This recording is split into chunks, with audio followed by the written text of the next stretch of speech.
go ahead and jump in and talk about Snakehead. So, you've been friends, Sung, you've been friends with Evan for some time. Do you remember when he first came up with the idea for Snakehead as his first like real narrative feature? Yeah, it was a long time ago because we've known each other for 20 years now, and he was always gearing up to do a narrative feature, and in the inception of this idea, it was like, we would go for walks or play basketball, and he would always be pitching ideas. And so I feel like I lived with this for at least a decade, I think. I feel like it's been close to maybe at least 8 years, 8 to 10 years, right? Mhm. Since he's been thinking about this idea, and he was always into like making the lead a female. Like it was interesting, it was like I thought he was gonna like go into more of like a male centric like story, but he was always talking about like a female lead. So um, Well, with that in mind, like what elements of that, apart from the female lead, stayed true across all this time, and what things had kind of changed up, especially more radically as you guys started filming? well, I think initially even the world that he was thinking, or the type of story arc he was thinking, all took place in San Francisco, where he's from, right? So you know, I think his evolution into the narrative world, he realized how important the location geography is, because many times it's a character within the film, right? And somehow the San Francisco thing didn't have the fingerprint or the DNA that merited this story for him. There are these issues in the Bay, but somehow it's not as pronounced, right? Or it doesn't have the history, it feels like, right? Where if you place it in New York, Chinatown, it feels rich. And that's why Evan moved to New York. He went and became part of the city to find and evolve this world in his head. And he felt like, New York Chinatown is where he was going to find it, and he did. Kudos to him. It's like everyone asked, like, kind of scratched their heads, like, You're going to where? New York for what? Like, I gotta go find my movie. That's what he kept saying. I gotta go find. I gotta be alone, right? I gotta suffer. I gotta know what it feels like to be an artist in New York. If I'm gonna tell this story, I gotta find it in New York. And Yeah. and thus he But did. Yeah. in regards to your own character, to Rambo, I mean, like you were saying, this is a very female-oriented film. It's very matriarchal. You've got Jade Wu as the matriarch. You've got Shuya as Sister C. But how do you see Rambo? I mean, for me, he's always kind of this character defined by jealousy and resentment, Mm, really. So, and well, that's a harsh. Those are harsher words. I think more relatable, more playable for an actor is, longing for mama's, validation for her love, and it's simple as that. I think every action that comes out of Rambo, good or bad, comes from his mother, and the need to have her validation, right? Her approval, which he'll never get from mama, right? And he can't compete with her because that's the devil incarnate, man. She's like vicious, right? Like he can't compete with that, and he can't compete with Sister C, right? So you know that character, aside from the bravado, right, inside, he's so complex, he's so tragic. It's a sympathetic character. You can identify with needing approval, from somebody like your mother, right? So Sure. Yeah. I yeah. mean, in regards to that complexity, was there a line, or was there a bit of direction that kind of informed your approach, that kind of like cracked open the character for you? um no, what was great was that Jade and I have history.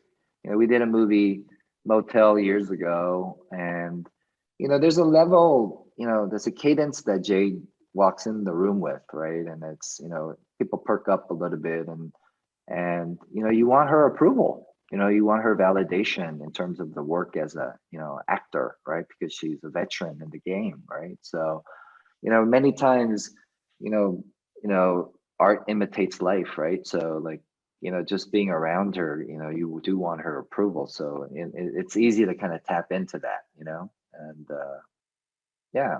And also, hey man, I'm an actor, so there's a lot of insecurities and overcompensation, and a lot of need for like approval from mama, right? So easy stuff to kind of tap into.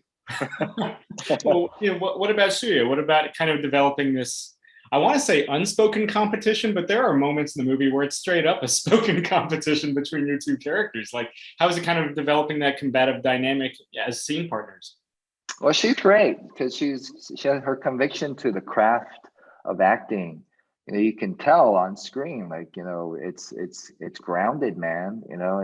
Even though it's her first lead, she set the tone. So it was easy to volley with her, and play tennis, if you will.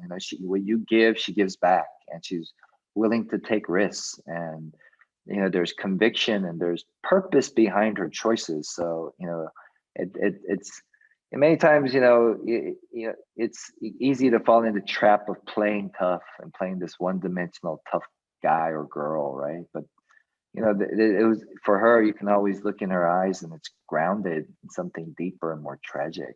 This need to to reunite or take care of her daughter, right? It's like this burning pain inside, and it resonates on screen well. She grounded that character well. Looking at your full body of work, you've been doing indies for decades. You've obviously been doing big movies too. I know you're in the middle of doing press for F9. How does that kind of like affect you creatively, like, and symbiotically? What does the lessons you learned from the big budget stuff, how does that inform approaching indie projects? And how does the stuff you approach doing the more visceral of indie projects affect your other work? They complement each other, and many times you are tested on either side. You're tested with too little or too much. Like what kind of artist and what kind of choices, what kind of work are you going to be a part of when the money's in front of you, right? And then how are you going to approach the work? Is it the same as why you're on an indie film? And when the camera rolls, it's all the same. Nobody cares how much you had or didn't have. Like all that stuff doesn't matter. What matters is what's presented in front of the audience, and that story and your work, right? So, for me, I learned that, I'm tested, many times in the smaller budgets, but I welcome it because it shows that this is something I want to be doing. It doesn't matter how much money I'm getting paid or how big the budget, small the budget is. I want to be part of this as a storyteller, as an actor. I love filmmaking, man. I love every aspect of it, right? And and more money, more bigger budget. All that means is that you just get warmer coffee and more food. This is a bigger buffet, man. It doesn't matter. You know what I mean? It's like I don't eat anyway on set. I'm so nervous and happy to be there. Like who has an appetite, man? If you're there to eat and worry about food, how big your trailer is, you're in the wrong game, my friend. Right? So just one last one, and it's a real quickie. Like, being from CBR, I have to ask, how cool is it to be part of the Star Wars universe now?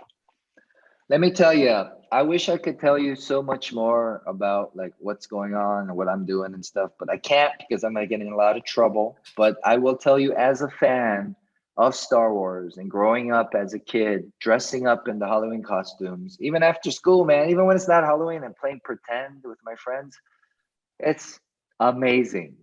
It's like a dream come true, man. It's like, you're actually in the universe that used to go play pretend and watch every day on the VHS, right? This is part of the Hollywood story that, in my autobiography, I'll be able to like go back to because, aside from all the, the cool Star Wars stuff, it's like I feel like, it's you on these sets, man, on these projects, you find your tribe, all these people that that grew up with the Star Wars, and that feeling of excitement and that look in there. It's just like you, man. It's like, imagine if you could come to set for a week and just hang out, right, and be in the Star Wars universe and wear the costumes. Come on, you wouldn't stop smiling. It's like this the whole time, right? So that's how I feel. That's how I feel, Sam.